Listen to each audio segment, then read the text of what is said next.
The future will be determined of uranium mining by the price of uranium and profitability, mainly from a market point of view. Price is always controlled by demand and supply ratio. Supply will be mainly from mines, but not always. Since 2000, and we have the end of the nuclear war, we have military highly enriched uranium being blended down. From the demand side, there will be military needs, we don't know. There are worrying tendencies at the moment that the military arsenal is not shrinking, but in fact modernized, and whether or not it results in renewed demand, we're not sure. In terms of nuclear fuel, there is a couple of things to consider. Uranium mining will be very much dependent on the attractiveness of nuclear power, which in turn is very much dependent on the attractiveness of alternative energy sources. And that is, has a couple of kind of question marks to itself. The double use of uranium is a problem. It can always be used for peaceful energy generation, but it can also be converted to military type of employable uranium, and that is a big problem.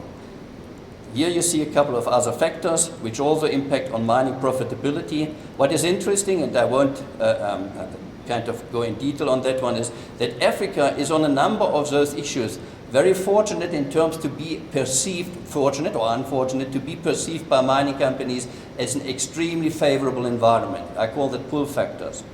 We also have some push factors which make Africa not a good area for doing investment in uranium mining. We will see what the future brings and what really plays out. Important to notice that Africa does not host cheap resources.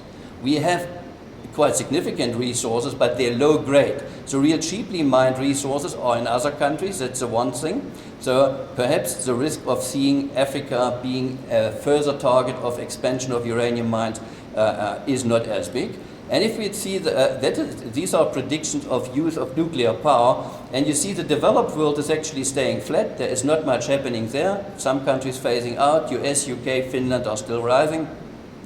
And we have some other non-OECD developing countries where there is a rising prediction, mainly the BRICS, as we could see. And again, one could say, what is the future of uranium mining?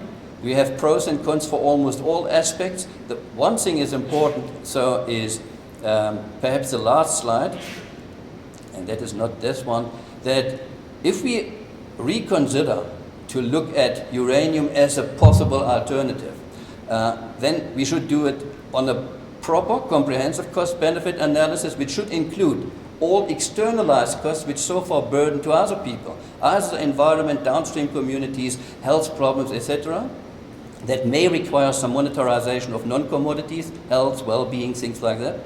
Consult widely, not only with industry, not only with scientists, but with society affected people too. Third one, maximize administrative transparency, and all who live in South Africa will know what I'm talking about. 4, minimize lobbyism, ideology and emotions. Try to take this out of the equation. Try to be as sober as possible in assessing facts and rely on evidence and track records rather than models, predictions and promises. And lastly, do not discount long-term costs for short-term benefits.